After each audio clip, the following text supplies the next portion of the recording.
పాపాల భైరవుడు అని అంటూ ఉంటారు కదా, ఈ భైరవుడికి ఈ పాపాలకి ఏంటి సంబంధం? నిజానికి ఇది చాలా చిత్రమైన మాట. ఆయన పాపాల భైరవుడు అండి. అంటే ఎవరైనా అతనికి సంబంధించిన వాళ్ళు ఏ పాపం చేసినా ఆయన దాన్ని భరిస్తాడు అనే అర్థంలో పాపాల భైరవుడు ఆయన ఉన్నాడుగా, ఆయనకు అప్పగించేయండి అనే వ్యవహారం లోకంలోకి వచ్చేసింది. ఈ భైరవుడు కాశీక్షేత్రానికి ఆయన క్షేత్రపాలకుడు. ఈ భైరవుడు ఎవరు అంటే పరమేశ్వరుడిలో నుంచి ఆవిర్భవించిన వాడు. వీరభద్రుడు ఎలా అయితే పరమేశ్వరుడిలో నుంచి వచ్చాడో, ఆ జటాజూటంలో నుంచి వీరభద్రుడు ఆవిర్భవించాడు. పరమేశ్వరుడి పాలనేత్ర అగ్నిలో నుంచి సుబ్రహ్మణ్యుడు కుమారస్వామి ఆవిర్భవించాడు. అమ్మవారి ఒంటి నలుగుపిండిలో నుంచి వినాయకుడు ఆవిర్భవించాడు. అలాగే ఈయన భృకుటిలో నుంచి అంటే కనుబొమల మధ్య భాగంలో నుంచి ఆవిర్భవించిన ఒక దివ్య శక్తికి భైరవుడు అని పేరు. ఈ భైరవుడు ఎందుకు ఆవిర్భవించాడు అంటే దానికి ఒక కారణం ఉంది. ఒకప్పుడు బ్రహ్మదేవుడు శ్రీ మహావిష్ణువు వాదించుకున్నారు, నేనే గొప్పవాణ్ణి అంటే నేనే గొప్పవాణ్ణి అని. ఇది శివ మహాపురాణంలోని కథ. ఈ వాదించుకున్నప్పుడు ఏం జరిగిందంటే, నేను ఇంతటి వాడిని సృష్టి నేను చేస్తే కదా నువ్వు పాలన చేసేది, పోషణ చేసేది. నువ్వు చేస్తే మాత్రమే అయ్యా, పోషణ చేయకపోతే చేసిన సృష్టి ఏమైపోతుంది, కాబట్టి నాదే గొప్పతనం అని విష్ణుమూర్తి వాదించుకున్నారని.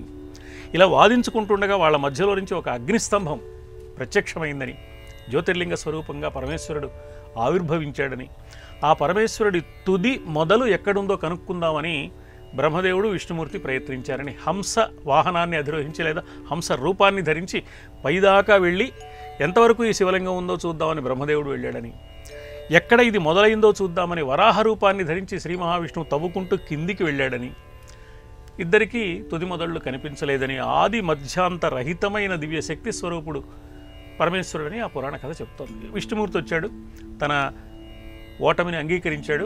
నేను దీని మొదలు ఎక్కడుందో కనుక్కోలేకపోయాను, నా వల్ల కాదు అన్నాడు. కానీ బ్రహ్మదేవుడు ఓటమిని అంగీకరించడం ఇష్టం లేక నేను చూశాను అన్నాడు.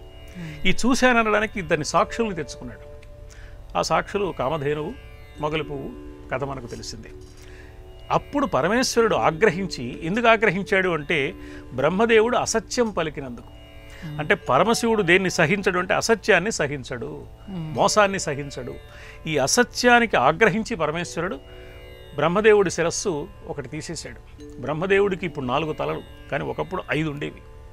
4 దిక్కుల వైపు చూసే తలలు 4, పైకి ఊర్ధ్వ దిశగా చూసే తల మరొకటి ఉండేది. మొత్తం 5 తలలు ఉండేవి. ఈ 5 పైనున్న 5వ తల తీసేశాడు. అది తీసేయడం ఎలా తీసేశాడు అంటే, మన కావ్యాల్లో వాటిల్లో చమత్కారంగా ఓ శూలంతో కొట్టేశాడని, లేకపోతే గోటితో ఇలా తీసేశాడని, ఏదో బిసరుహాసను మోము కెందమ్మి విరివోలే గిల్లినాడు అని శ్రీనాథ మహాకవి ఏదో పువ్వు ఇలా గిల్లినట్టుగా ఇలా తీసేశాడు అని చెప్పారు. కానీ అది కాదు. తన భృకుటిలో నుంచి భైరవుడిని ఆవిర్భవింపచేశాడు పరమేశ్వరుడు.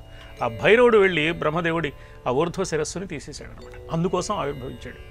అంటే భైరవుడు పుట్టగానే చేసిన పని ఏమిటి, ఆవిర్భవించగానే భైరవుడు చేసిన పని ఏమిటి? పాపానికి మూలమైంది అసత్యం, అధర్మం. పాపానికి మూలమైన అసత్యము, ఆ అసత్యానికి కారణమైన బ్రహ్మదేవుడి ఊర్ధ్వ శిరస్సుని తీసేశాడు.